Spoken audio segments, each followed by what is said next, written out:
मुंबई महाराष्ट्राची राजधानी आहे.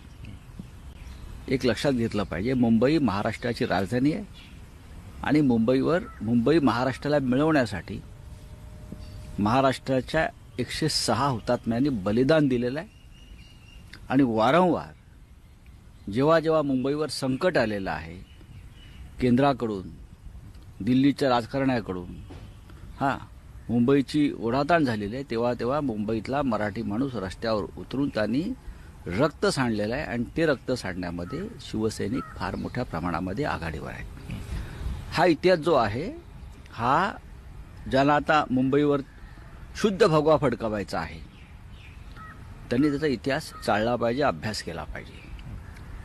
मुंबईवरती भगवा फडकवतात काही लोक, म्हणजे दुसरा कोणता जो भगवा आहे तो आमच्यासाठी एकच भगवा आहे, तो शिवरायांचा भगवा आहे. तो गेल्या 50 वर्षापासून मुंबई महापालिकेवर जनतेने फडकवलेला आहे.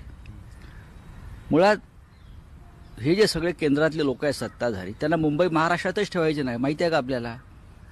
आणि त्यांना आमची अडचण होते. हा जो भगवा फडकलेला आहे शिवसेनेचा, मराठी माणसाचा, त्याची त्यांना अडचण होते. मुंबईत भाजपची सत्ता आली तर हे होऊ शकतं असं तुम्हाला? नक्कीच. तुम्ही आताच पाहू शकता की गुजरातच्या एक मुख्यमंत्री होत्या, आनंदीबेन पटेल. त्या मुंबईला येतात. आता त्या मुख्यमंत्री नाही आहेत, राज्यपाल आहेत. आणि मुंबईच्या उद्योगपतींना हुसकावतात. मुंबईत कशा करतायत उद्योग करतायत, मुंबईत काय ठेवलं आहे आमच्या राज्यामध्ये. आणि ही भाषा झाल्यावर सुद्धा एकही भाजपचा नेता उसळून उभा राहिला नाही. उभा राहिला फक्त शिवसेनेचे नेते, शिवसैनिक, आम्ही सगळे. तुम्हाला मुंबईवरती प्रेम आहे ना, मग मुंबईचं ओरबटणं, मुंबईचं खेचणं जे सुरू आहे, त्याच्यावर कोणी बोललात का? ती कोणती एक नटी आहे, तिचं आता ते BMCने तोडलं बघा, कोणतरी एक नटी आहे, ती भाजपची कार्यकर्तीच आहे. ती खरं म्हणजे ती भारतीय जनता पक्षाची कार्यकर्ती आहे. ती मुंबईच्या पोलिसांना माफिया म्हणते, ती मुंबईच्या जनतेविषयी उलटसुलट बोलते, ती मुंबईला POK म्हणते, म्हणजे पाकिस्तान, मुंबईला पाकिस्तान म्हणते. मुंबईतली जनता, राज्याची जनता ही उसळून उठली तिच्याविरुद्ध. पण तिच्या समर्थनासाठी कोण, ज्यांच्याकडे हा शुद्ध भगवा वगैरे आहे, हे तिच्यासाठी रस्त्यावरती उतरतात. अशा लोकांच्या हाती मुंबई येणार तुम्ही, जे मुंबईला पाकिस्तान म्हणणाऱ्या एका बाईच्या पाठीशी उभे राहतात. एक तो कोणतरी हे आहे, अँकर आहे, तो TV चालवतो बरं का, त्यांनी अन्वय नाईक या मराठी माणसाच्या आत्महत्येला प्रवृत्त केला, तेवढे खुनाचाच आरोप आहे त्याच्यावरती. आम्ही सगळे मुंबईकर अन्वय नाईकच्या पाठीशी उभे आहोत. पण हे सगळे लोक, तो जो अँकर आहे कोणी बरं का मराठी, त्याच्या पाठीशी उभे राहून रस्त्यावरती येत आहेत. हे तुमचं मराठी. पण हा भगवा, छत्रपती शिवाजी महाराजांची भूमिका किंवा बाळासाहेब ठाकरेंची भूमिका ही अशा भगव्या संदर्भात फार तीव्र होती. हा भेसळयुक्त भगवा असेल तर तो मुंबईवरती कधी फडकणारच नाही. भगवा जो आज फडकतोय तो कधी उतरलाच नाही. म्हणजे तुम्ही आहे तो भगवा उतरवताय, की तुम्ही भगवा उतरवण्याच्या कामाला लागलायत आणि तुम्हाला तुमचा युनियन जॅक फडकवायचा आहे ब्रिटिशांचा एक प्रकारे.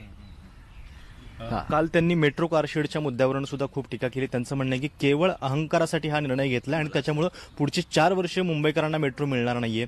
इच्छा तेथे मार्ग असं होतं, आता टाइमपास तिथे कांजूर मार्ग. बरोबर आहे. देवेंद्र फडणवीस उत्तम भाषण करतात, ते उत्तम कोट्या करतात, कधी कधी त्यांच्या भाषणाला टाळ्याही मिळतात.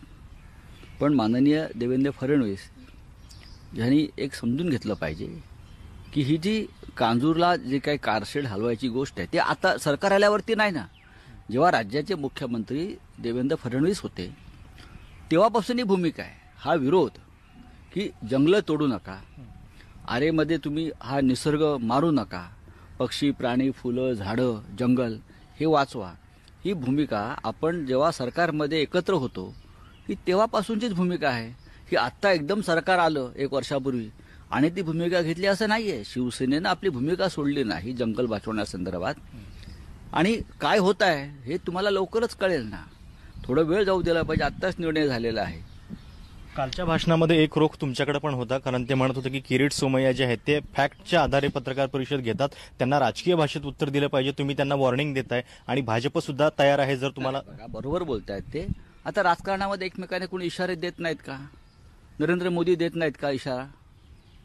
काँग्रेसला देतात, सोनिया गांधींना देतात, इतर पक्ष. बिहारमध्ये जर तुम्ही भाषणं ऐकली असेल मोदी साहेबांची, तर त्यांच्या प्रत्येक भाषणामध्ये इशारा दिलेला आहे अमित शहाची भाषणं आपण जर काल ऐकली असतील, राजकारणामध्ये वॉर्निंग हा शब्द इशारा म्हणून आपण वापरतो ना, की आम्ही इशारा देतो तुम्हाला, एखादी गोष्ट तुम्ही चुकीची करत असाल तर राजकारणामध्ये एकमेकांना आपण इशारा देत असतो. म्हणजे विरोधी पक्षात ते आहेत की आम्ही आहोत हेच कळत नाही. लोकशाहीच्या संदर्भात आपली जर काही भूमिका असेल तर तुम्ही या गोष्टी फार सहजतेने घेतल्या पाहिजेत. एक कोणी तुमचा पक्षाचा नेता चुकीच्या पद्धतीनं महाराष्ट्राच्या मुख्यमंत्र्यांवरती आरोप करतोय, तो आरोप खोटा आहे तद्दन, त्याच्यावरती खुलासे केले जात आहेत, तरी तुम्ही ते रेटून खोटेपणा पुढे नेताय. अशा वेळेला आमच्यासारखे जे पक्षाचे प्रमुख लोक आहेत ते इशाराच देणार ना. इशारा देणं ही लोकशाहीमधली एक महत्त्वाची प्रक्रिया आहे. राऊतसाहेब, काल त्यांनी भाषणामध्ये बाळासाहेबांच्या स्मृतिदिनाला मित्रपक्षांनी तुमच्या काँग्रेसवाल्यांनी कुठलं एखादं ट्विट केलं नाही, त्याच्या संदर्भात प्रतिक्रिया दिली नाही, त्याच्या संदर्भात पण एक त्याच्याकडे लक्ष वेधलं. हा काही राजकीय टीकाटिप्पणीचा विषय नाही ना.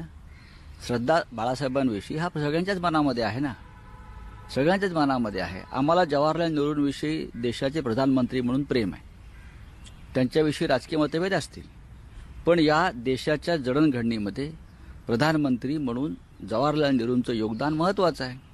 आता आम्ही एक भूमिका घेतली, तुम्ही ज्या जवाहरलाल नेहरू विद्यापीठाचं नाव बदलायची भूमिका घेताय, आम्हाला असं वाटतं की आमच्या त्या नेत्यांविषयी काही भूमिका आहेत. विवेकानंद हे मोठे नेते आहेत, आपल्या देशाचं ती संस्कृती आहे, त्यांच्यासाठी आपण आंतरराष्ट्रीय स्तरावरती एक मोठी युनिव्हर्सिटी स्थापन करू. पण जे जुने नेते आहेत, मग गांधी असतील, पंडितजी नेहरू असतील, सरदार पटेल, त्यांच्या नावाच्या जी शिल्प आहेत किंवा ज्या संस्था आणि स्मारक आहेत ती बदलणं बरोबर नाही. बाळासाहेब ठाकरेंच्या बाबतीमध्ये सुद्धा काँग्रेस असेल, राष्ट्रवादी काँग्रेस असेल, भारतीय जनता पक्ष असेल, सगळ्याच पक्षाच्या नेत्यांच्या श्रद्धा आहेत त्या तशाच राहणार. ते ट्विटवरती श्रद्धाचं मोजमाप करता येत नाही. की अलीकडे ही ट्विटर सेना जी निर्माण झालेली आहे सध्याच्या राजकारणामध्ये, त्याच्यातून जर कोणाला वाटत असेल की त्यातूनच आपल्या भूमिका मांडल्या पाहिजे, असं नाही. श्रद्धा असतात आणि अनेकदा त्या श्रद्धा व्यक्त सुद्धा होत असतात.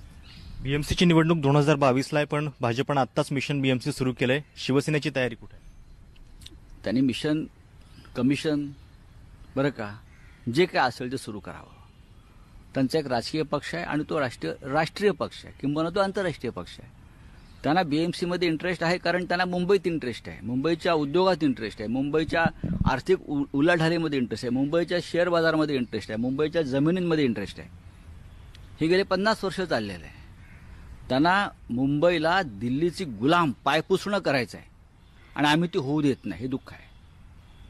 त्यांना मुंबई विकायची आहे, मुंबई घशात घालायची आहे.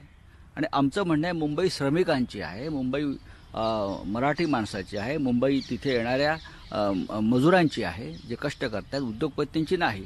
त्यांना जर मुंबईत ओरबाडायची असेल तर आमचा विरोध आहे. आणि एक सांगतो, 100 पिढ्या जरी खाली उतरल्या, 100 पिढ्या अनेकांनी प्रयत्न करून पाहिलेले आहे, ते तरी मुंबई महापालिकेवरती आज जो भगवा फडकतो आहे, त्या भगवा उतरवायचा सोडाच, तर त्याला हात लावण्याची पण हिंमत नाही. हात तुमचे जळून खाक होते, एवढी ती आग त्या भगव्यामध्ये आहे. कारण त्याच्यामध्ये लाखो करोडो लोकांचं त्याग, रक्त